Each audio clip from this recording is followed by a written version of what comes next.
사람은 왜 끝까지 무너져 봐야 비로소 진짜 자신을 마주하게 될까요? 이 질문이 곧 인물들의 운명을 송두리째 흔들어 놓는 사건의 시작이었습니다. 결혼식에서 신부에게 버림받은 이지혁은 하루아침에 세상의 조롱거리가 되었습니다.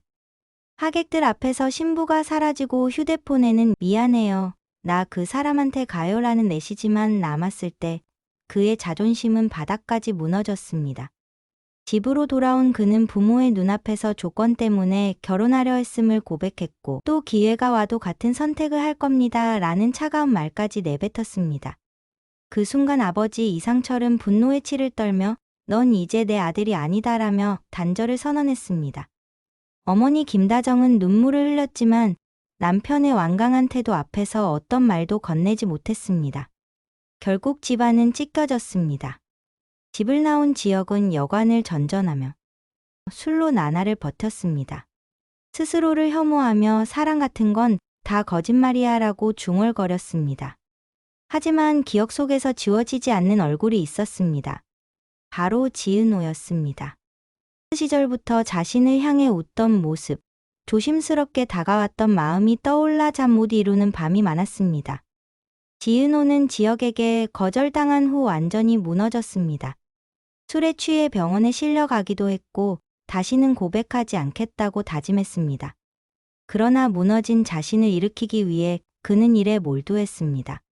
카페와 인테리어 디자인 작업에 매달리며 자존심을 붙잡고 싶었습니다. 그때 그에게 손을 내민 사람이 고성이었습니다. 세련된 재벌가 사모님인 그녀는 은호에게 거액의 인테리어 의뢰를 맡기며 후원을 약속했습니다. 은호는 놀라면서도 상처받은 마음을 덮어줄 기회라 생각하며 제안을 받아들였습니다. 하지만 고성이가 그녀에게 다가온 이유는 결코 단순한 호의가 아니었습니다.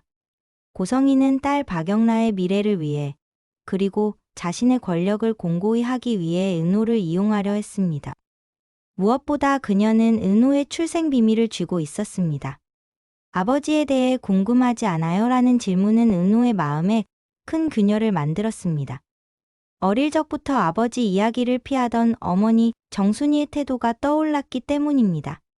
그날 밤 은호는 성희가 건넨 봉투를 열어보았습니다. 오래된 신문 기사, 파산 기록, 낯선 남자의 사진이 들어 있었는데 그 얼굴이 어린 시절 어렴풋이 기억하던 남자와 닮아 있었습니다. 은호는 다음 날 어머니에게 물었습니다. 엄마, 아빠 정말 일찍 돌아가신 게 맞아요? 순이는 순간 얼굴이 굳었지만 끝내 진실을 말하지 않았습니다. 넌 엄마만 믿으면 되라며 대화를 끊었습니다. 그 대답은 은호를 더 혼란스럽게 만들었습니다. 한편 지혁은 버스 정류장에서 우연히 은호를 보았습니다. 그녀가 밝은 목소리로 성희 회장님, 내일 뵐게요라고 말하는 걸 들은 순간 지혁은 얼어붙었습니다. 자신이 거절한 은호가 고성희와 가까워지고 있다는 사실은 알 수 없는 불안과 질투로 다가왔습니다. 그는 발걸음을 멈추고 한참 동안 움직이지 못했습니다. 며칠 뒤 성희는 마침내 본색을 드러냈습니다. 은호 씨, 사실 당신 아버지 살아 있어요. 그리고 지금 내 곁에 있죠. 성희가 내민 사진 속 얼굴은 다름 아닌 박진석이었습니다. 성재의 아버지이자 고성희의 남편, 그리고 재벌가 회장이 바로 은호의 친부였던 겁니다.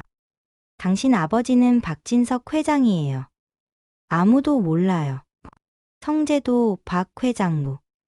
오직 나만 알고 있죠. 순간 은호의 세상은 송두리째 무너져 내렸습니다. 자신이 성재의 이복 동생이라는 사실을 알게 된 순간 눈물과 혼란이 몰려왔습니다. 하지만 성희는 차갑게 미소 지으며 속삭였습니다. 내 말을 듣지 않으면 당신은 사생활하는 낙인을 받게 될 겁니다.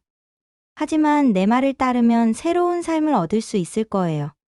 은호의 손은 떨렸고 가슴은 무겁게 내려앉았습니다. 지혁은 멀리서 두 사람을 지켜보며 섬뜩한 예감을 느꼈습니다. 은호, 저 여자 손에 휘둘리면 안 돼. 하지만 이미 은호는 깊은 수렁 속으로 빠져 있었습니다. 성재는 여전히 은호를 향한 마음을 숨기지 못했지만 자신이 사랑하는 여자가 사실은 이복 동생일지도 모른다는 진실은 전혀 알지 못한 채였습니다. 그 무렵 이상철은 밤마다 술잔을 기울이며 중얼거렸습니다. 내가 뭘 그렇게 잘못했나, 왜 다들 날 떠나는 거냐. 김다정은 남편을 붙잡았지만 그의 고집은 쉽게 꺾이지 않았습니다. 가족은 여전히 무너진 채 각자의 상처 속에 머물러 있었습니다. 지혁은 무너진 삶을 재건하려 애쓰며 다시 한번 사랑과 신뢰를 믿을 수 있을지 스스로 묻고 있었습니다. 은호는 출생의 비밀에 휘말려 더 이상 단순한 디자이너가 아니었고 고성이의 소나기에서 벗어날 길을 찾아야 했습니다. 성재는 친구와 사랑 사이에서 흔들리며 곧 다가올 진실의 충격을 전혀 모른 채 하루하루를 버텼습니다. 아직 모든 진실은 드러나지 않았습니다. 그러나 분명한 건 이제부터는 그 누구도 쉽게 빠져나올 수 없는 소용돌이가 시작되었다는 사실이었습니다.